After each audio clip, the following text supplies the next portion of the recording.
Sebelum kita mulai, aku mau kamu lakuin satu hal dulu. Klik subscribe, karena episode ini adalah lanjutan dari fondasi penting yang kita bahas kemarin. Dan aku nggak mau kamu melewatkan satu bagian pun. Oke, sekarang kita mulai pelan-pelan. Kemarin kita ngobrol soal kenapa investasi itu penting.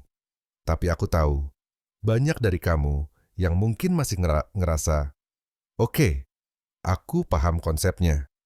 Tapi aku mulai dari mana? Dan jujur, itu pertanyaan yang bagus. Karena kalau kamu salah mulai, kamu bisa kehilangan waktu, uang, bahkan semangat. Jadi, di episode ini, aku bakal ajak kamu jalan satu persatu. Simple, pelan, tapi tepat. Langkah pertama, tentuin tujuan kamu. Dengerin baik-baik ya, karena ini yang sering orang skip. Kamu harus tahu dulu, kamu mau investasi buat apa? Apakah buat dana darurat, beli rumah, pensiun, atau sekadar mulai biar duit kamu nggak kalah sama inflasi? Kenapa ini penting? Karena tujuan kamu yang bakal nentuin instrumen investasinya. Misal, kalau kamu butuh dana cepat dalam 1-2 tahun, kamu nggak bisa sembarangan masuk saham.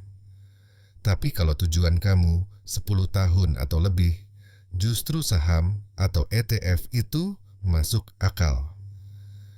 Langkah kedua, ukur kemampuan kamu.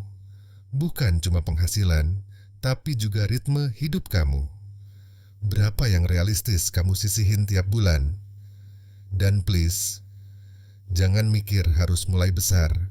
Serius, 20.000, 50.000, itu pun cukup buat mulai bangun kebiasaan. Justru yang mahal itu konsistensinya, bukan nominalnya. Langkah ketiga, pilih instrumen yang sesuai. Nah, ini bagian yang paling sering disalahpahami. Jadi aku pelan-pelan ya.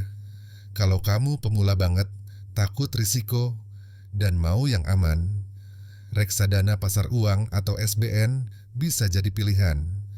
Kalau kamu mau belajar saham, tapi nggak mau pusing pilih satu-satu, ETF itu jawabannya. Kalau kamu mau aset yang stabil dan tahan inflasi, emas jawabannya.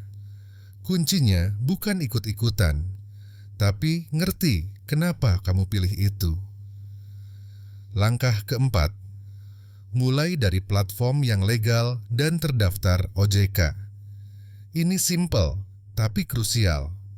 Jangan asal unduh aplikasi cuma karena iklan atau rekomendasi random. Cek legalitasnya.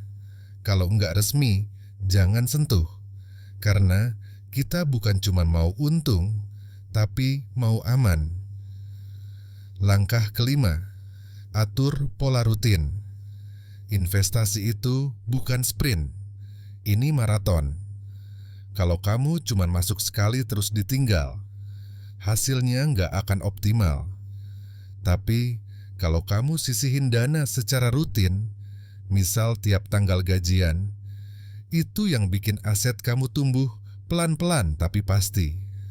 Dan langkah terakhir, langkah keenam, siap mental. Karena investasi itu bukan dunia yang mulus. Ada naiknya, ada turunnya. Ada hari yang bikin kamu semangat, ada juga hari yang bikin kamu pengen berhenti. Tapi di momen-momen itulah kamu akan sadar. Orang yang sukses investasi bukan orang yang paling pintar, tapi orang yang paling sabar. Dan kalau kamu udah paham 6 langkah ini, kamu udah lebih unggul dibanding mayoritas orang di luar sana yang masih bingung harus mulai dari mana. Tapi tenang, perjalanan kita belum selesai. Masih banyak hal penting yang belum kita bahas. Misalnya, gimana cara milih ETF yang tepat? Atau gimana cara ngerti risiko sebelum kamu masuk? Atau strategi apa yang paling cocok buat pemula di 2025? Dan itu bakal kita bahas di episode berikutnya. Jadi, kalau kamu nggak mau ketinggalan langkah-langkah kritis selanjutnya, subscribe sekarang dan aktifin notif, biar kamu langsung dapat episode selanjutnya begitu tayang. Aku tabur manfaat, sedikit ilmu banyak manfaat.